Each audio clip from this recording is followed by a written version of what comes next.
Welcome to the Old Time Radio Westerns. I'm your host, Andrew Rhynes, and let's get into this episode. This episode is going to be the 6-shooter. Original air date's October 25th, 1953. And in this episode, Red Lawson has announced that he's going to kill Brett's friend, Dan, to get revenge for the death of his brother. Title of this episode is Red Lawson's Revenge. Hope you enjoy, and again, thanks for listening.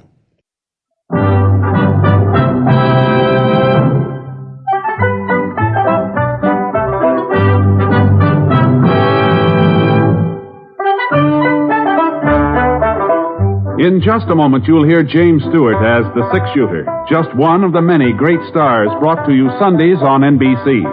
Every Sunday, hear Hume Cronin and Jessica Tandy in The Marriage, Sir Laurence Olivier on Theatre Royal, Lawrence Tibbett with the Golden Voices, Helen Hayes, Frederick March, Rex Harrison, and Lily Palmer on the NBC Star Playhouse. All of them heard only on NBC. James Stewart as the 6-shooter.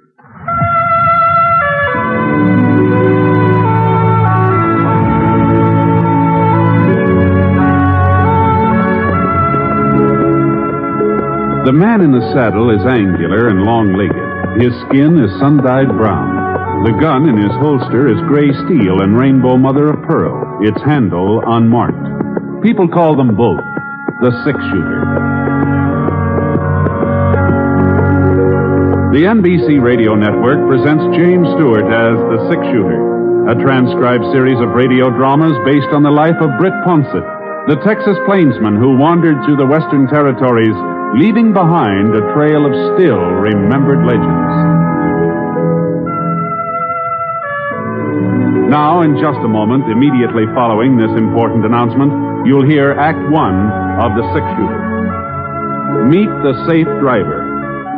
If you know what makes him stay alive on the highways, you may be able to follow his good example. He always keeps his car in A1 mechanical condition. He shows courtesy for other drivers. He knows that speed is his greatest enemy. And most important, he knows and obeys the laws. Remember, few accidents happen with safe drivers. Are you one of them? Now, Act One of the 6-shooter, starring James Stewart.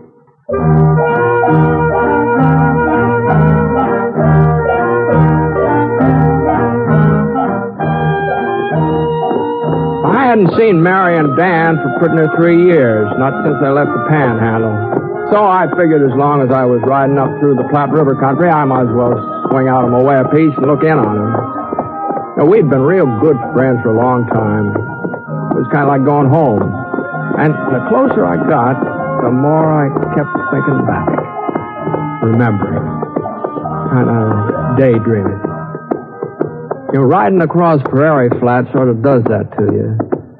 Your horse, he kind of finds his own trail mostly, and you just slouch easy-like in the saddle and listen to the hoofbeats, steady, regular. Things you haven't thought about for years sneak into your head. Anyhow, I still had a day to go, and I was watching out for a good spot to bed down when I saw this campfire up ahead. Well, the way I figure, human beings are always better company than coyotes, so I gave Scar a flick with the reins and headed up toward it. Whoa, easy now, boy. There we are. Easy. Ah, howdy. Hiya. You'd rather camp private? Well, climb down. Pour yourself some java. Oh, thanks. Easy, boy. Whoa. Hey, whiz, that smells good. Yeah. You, any notion about how far it is, Walnut Creek? 20 miles or so, I reckon. That where you're going? Yeah, I was stopping over there. A couple of friends there I haven't seen in quite a while. Uh-huh. Yeah, a fellow there I ain't seen for a while, neither. That's all. Hey, by George, there's good coffee. Yeah, I've been hunting him for over 3 years. Finally located him. I'm going to kill him.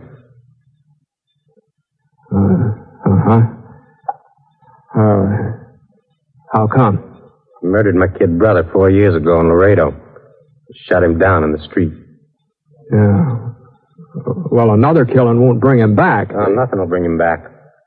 After I killed Dan Mailer, Nothing will bring him back, neither. Dan Miller. That's right, Ponset. Huh? Yeah, I knew who you was. As soon as you rode up to that fire and I got a look at that gun of yours. Britt Ponset. The fellow they call the six-shooter. Well, you must have known I was a friend of Dan's. How come you told me all this? Well, I figure you'll warn him. And that's fine with me. I want him to know. Have time to get scared, maybe try to run away. I like it if he runs a while first. If I catch up with him, you tell him that, Ponset.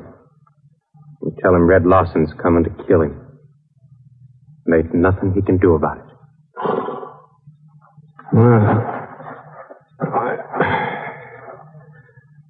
Thanks for the coffee. Easy, boy. Now, Lawson, I reckon Dan won't run. I'll be seeing you. Come on, boy. Come on.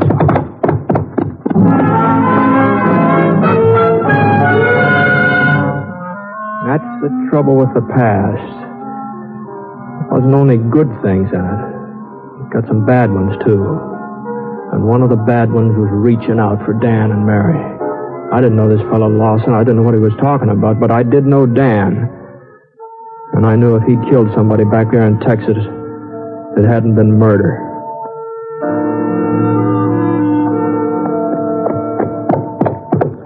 It was long about middle of forenoon when I rode up the dirt road between the rows of cottonwoods, turned into the yard. Old hound dog came charging around the side of the house, sounding a lot meaner than he looked. Whoa, boy. Whoa, Scar. Here now. Now quit it. Yeah, you don't want to bite anybody. Nice fella. Go on, tell him you got company. Go on, boy. Go on. Go on. The place had a good feel to it. Quiet, peaceful. And then I remembered Lawson. Britt Ponset. Britt. Oh, I just can't believe it. Hiya, Mary. Gee, it's been a long time, hasn't it? Dan, come on up and see who's here. Hurry. He's been working in the barn fixing up one of the plows. How are you? Hey, you haven't changed a bit, Mary, unless you're a little prettier than her. Oh, you're... You're really Hi, Dan. Son of a gun. Oh, you stayed away too long. Well, things came up, Dan. You know how it is. Yeah. You're sure looking good, both of you. Oh, feeling good, too. Settling down is what does it, Britt. Yeah, she took a good saddle man and turned him into a poor plowman. What do you think of that? That's not true, Dan. We've got the best stand of corn west of the Omaha. What's really great, though, Britt, is peace. Peace. No more gunfighting, or range wars. Never knowing whether Dan would come home sitting up in his saddle or tied onto it. That's all in the past now. Why, Dan doesn't even wear a gun anymore. And that's the way I want it, Britt. It's the kind of life I want from... Oh, have we got a surprise for you? Oh, well, you know, I... Kind of hard to surprise, you know. You remember? That's what you think. Come on inside. Now, don't you tell him that. Oh, you'll see, Britt. Let's see. What, could one of those newfangled player pianos, is that it? Oh, no, a piano. That's the most ridiculous guess I ever heard of. Well, it sure couldn't be anything that Look. Well, I'll be darned. I'll be doggone. It's a baby. Well, which kind is it, Mary? Not it. He. That's young Britt. He'll be a year and a half old next month. That name was Mary's idea, Britt. I sure wouldn't have wished it on him. Well, I'll be doggone. Oh, he's all upset. Hasn't had his nap out. Rich will have to look him over later. You and Dan go on outside now and let me quiet him down. Oh, sure, Mary. I can't have my namesake all upset. Are you hungry, Britt? Oh, I'm always hungry. You know that, Mary. Good. Got some buttermilk cornbread in the oven. Be ready in a minute. You know, Britt, Mary is right. This is a good life. I never thought I'd settle down and like it, but I sure have done it. Yeah, Dan. I guess Mary can't hear us out here, can she? No, she can't hear us. Why, what's the matter, Britt? I met a fellow on the trail last night, Dan. Name's Red Lawson. Lawson. Says you shot his brother in Laredo about 4 years ago. Lawson. Kurt Lawson. Yep. Yeah, I did, Britt. He was one of the Bracken gang, that bunch of rustlers that pulled an ambush on me when I was working for the Circle J ranch. Well, I guess I better dig out the shooting irons and go after him. No, wait a minute, Dan. Wait, nothing. He's probably holed up in town. The odds will be better if I go after him instead of waiting for him to come to me. Yeah, but what about Mary? Well, that's just it. If I catch him in town, it'll keep him from coming out here. What about her, Britt? What do you mean? Well, she's happy now, Dan. She figures this kind of thing is all over and done with. Well, she'll sure find out different if he comes out here gunning for me. Well, maybe he won't, though. Maybe, Dan, maybe I can do something. Britt, I've always fought my own battles. But you've got Mary now. You've got the baby. And you're a lot faster with a gun than I am. Is that what you're trying to say? No, Dan. There are just other answers besides killing, that's all. Or maybe we can find one. Anyway, we can try, can't we?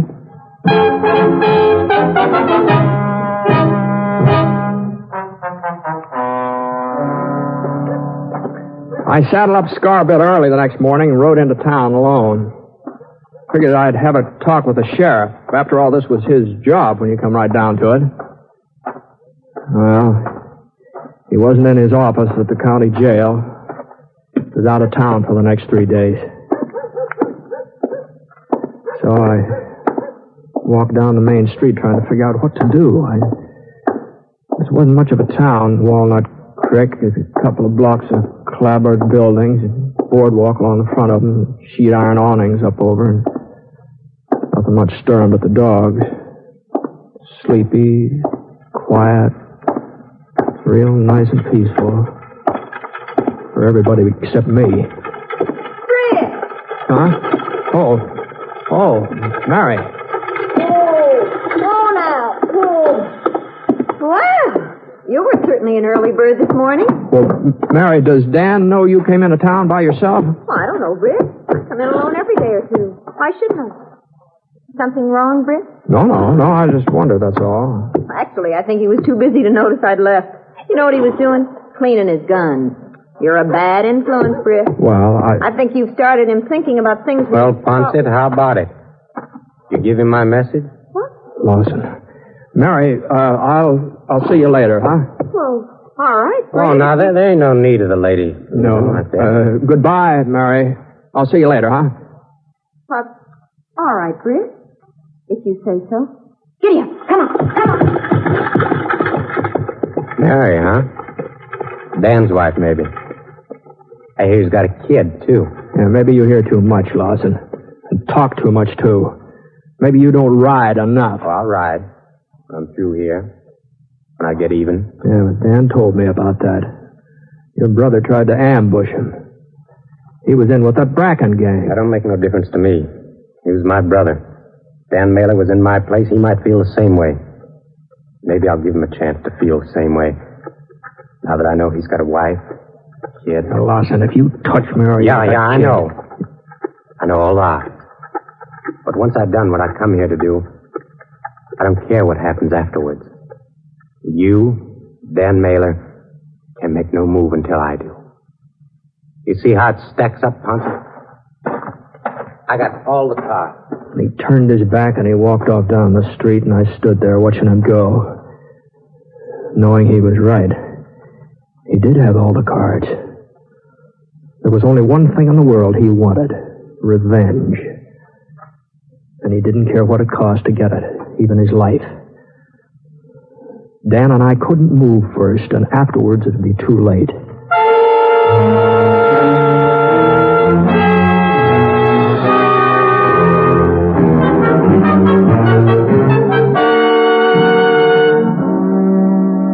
We'll return to James Stewart as the six-shooter in just a moment.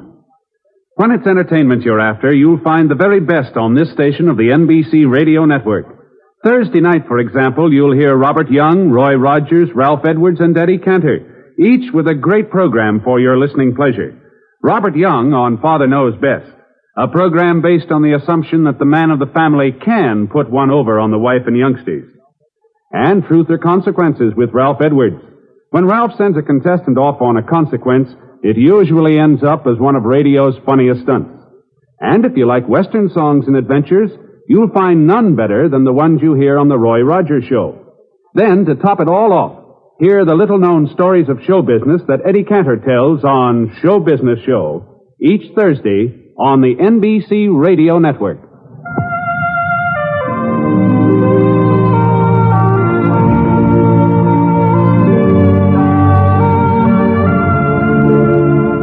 Now, Act Two of The Six Shooter, starring James Stewart as Britt Ponset.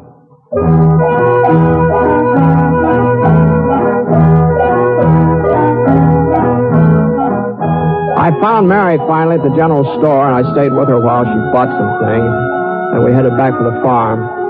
Just like a woman, she was curious about the fellow I'd stopped to talk with. Wondered why I hadn't introduced her. I had a real hard time stalling her off, but I managed to. With Dan, it was different.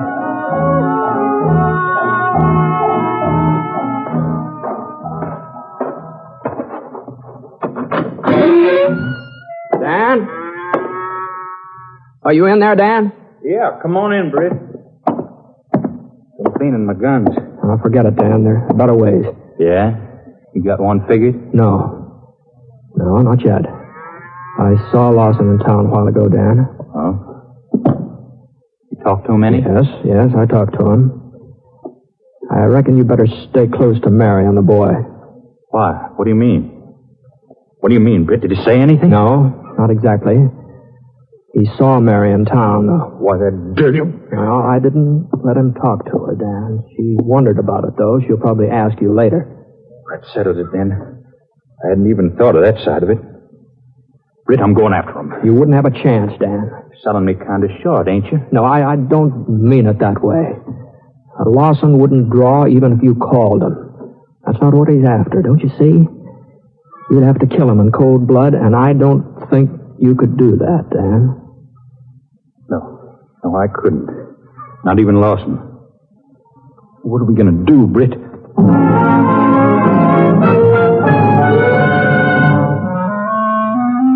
We waited and watched. The day passed, no sign of Lawson, nothing happened. But instead of feeling easier, we just got more keyed up. Mary didn't seem to catch on anything was wrong. And then supper was over and the night started to come on. And we just sat around talking while Mary got the baby off to sleep, singing to him and rocking him. The katydid start chirping close. Way off toward the hills, the coyotes took up and answered them. Inside was sort of quiet and gentle. I think he's finally drifted off. Yeah, he looks sound asleep. Just look at him lying, completely helpless and so lovable you could just eat him. Well, I suppose he'll get himself some hair and teeth someday. Maybe look a little more human then. Dan, that's a fine way to talk about your own son. That's when I heard it. Sound outside. A horse stamped just one or two times, like somebody was holding too tight a rein on him. Scar and Dan's stock were all in the corral over next to the barn. This was right up close to the house. I didn't let on to Mary or Dan. What's the matter, Britt? You getting restless? No, it's too many years on the trail, I guess. I think maybe I'll amble outside. I get a little fresh air. Well, watch out for the coyotes, Britt. They grow them big around here. Dangerous, too. Yeah, I'll keep an eye on it. Coming out of the light that way, I was blind as a bat. I stopped on the porch. I waited a minute so I could get used to the dark. I stood there listening to the sounds coming out of the night. The katydids, the coyotes. Then I heard it again. I moved around the corner of the house. It was all quiet. No sign of anybody. I drew fast and fired at the fire. Then I could hear a horse getting away. Britt, you all right? Yeah, Dan. He was lost. He got away. What in the name of heaven were you trying to do? You all right, Mary? Small thanks to you if I am. That first shot didn't miss me or the baby by more than 6 inches. Well, I'm sorry, Mary. There was a coyote out there, and I didn't realize... Didn't realize, you fool. You might have killed us both, and you didn't realize. Stop it, Mary. Britt was... No, she's right, Dan. It's my fault. I just didn't think, that's all. Britt, I think you've worn a gun so long it's beginning to affect your mind. Yeah, maybe you're right. Maybe you're right. Look, I think maybe I'll ride into town for a while, if nobody minds. I'm awful sorry, Mary. I'll see you later,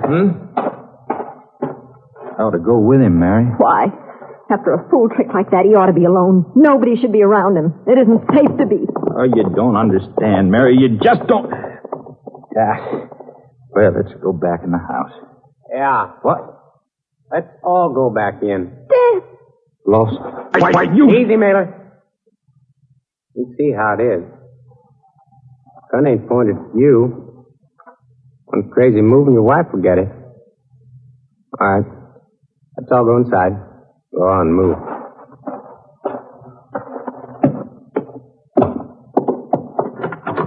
Oh. A nice place. Yes, sir. Real nice place. Got a storeroom over there? Mailer. Yeah. All right. Get inside, both of you. I said get inside. Come on, Mary. Ah. I'd have to hold you? Huh?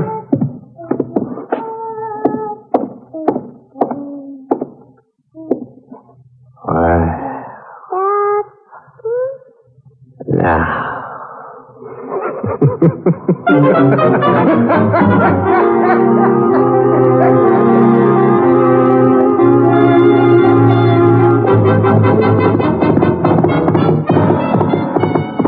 Too much of a start on me to catch up to him. After a while, I stopped. Close car. Whoa, boy. Hold up here. Oh. I could hear him up front. I could hear him. I've heard a lot of horses on the trail. Enough of them to know that this one had an empty saddle on him. I read Lawson hadn't left that farm at all. Come on, boy. Come on, Scott.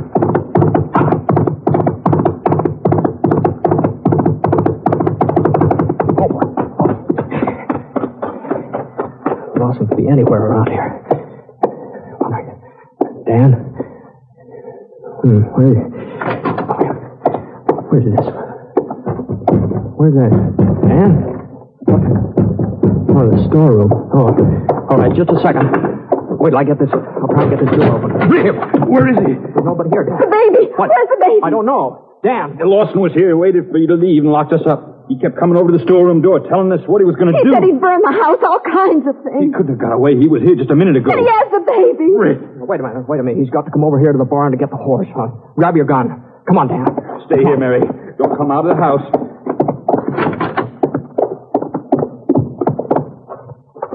He's got the baby.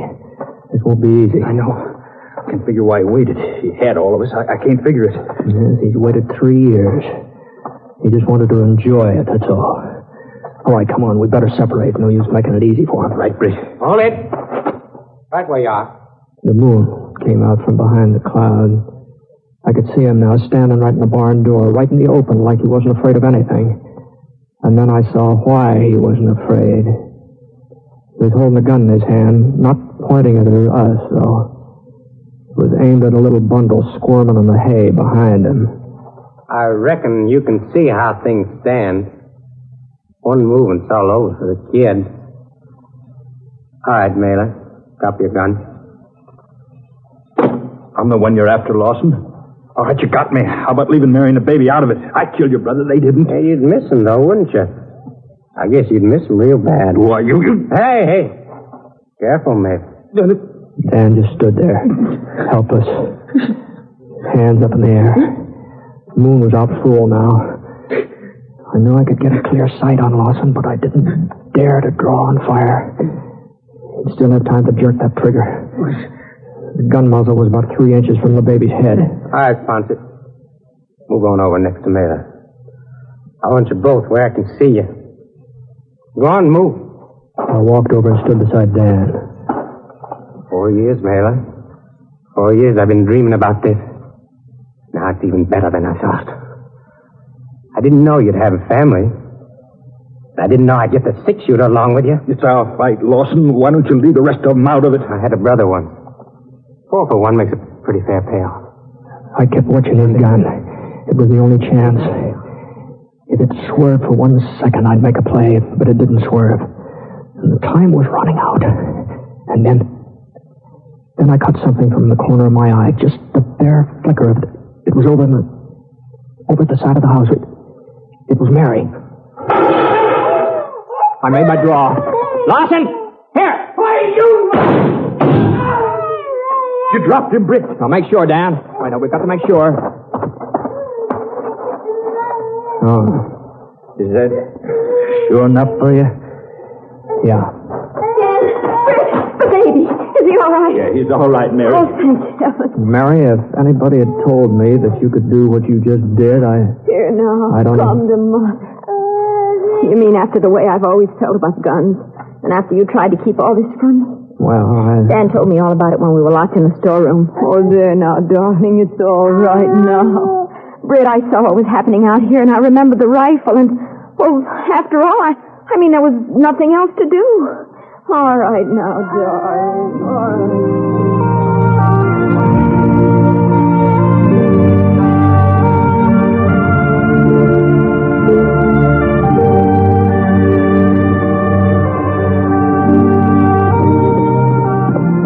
About 3 days later, I said goodbye. But I knew I'd be coming back that way someday. Dan and Mary aren't just the kind of friends a man forgets. Dan is a tough cowpoke from the range country, all settled down and liking it. And that Mary, she was gentle and sweet, and firing at a killer to save her baby's life. And that baby, naming him Britt the way they done, that gives you kind of a funny feeling having a baby named after you. It's kind of a good feeling. I figured I'd probably be telling the boys all about that when I got to Wyoming.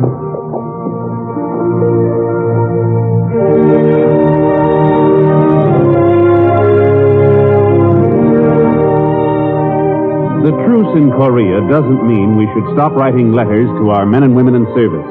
Mail from home is just as important now as it ever was. In some respects, it's even more important. The action, the strain, the anxieties of war can keep a soldier's mind occupied. But when the letdown comes, the time to relax, that's when morale needs a shot in the arm. Your soldier knows the shooting is over. He's done his big job, and now he wants to get home. But unfortunately, there's still a lot to keep him for a while. So don't let him down. Help keep up his morale. Write that letter today.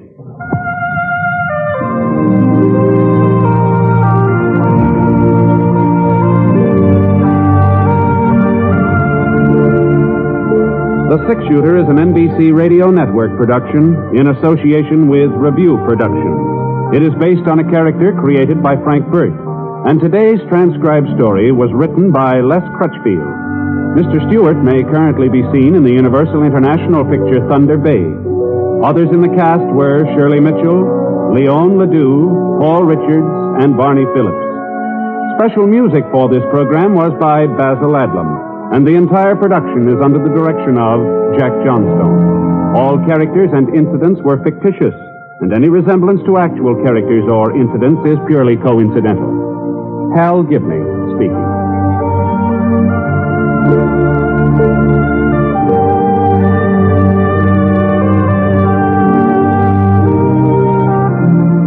Enjoy thrilling historical adventure in Stroke of Fate tonight on the NBC Radio Network.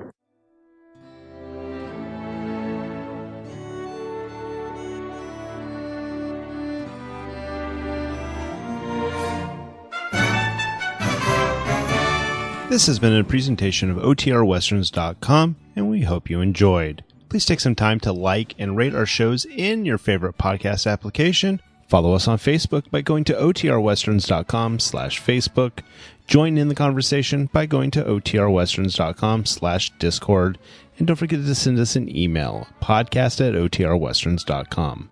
This episode is copyright under the attribution, non-commercial, share alike copyright. For more information, go to OTRWesterns.com/copyright. Have a great day, and again, thanks for listening.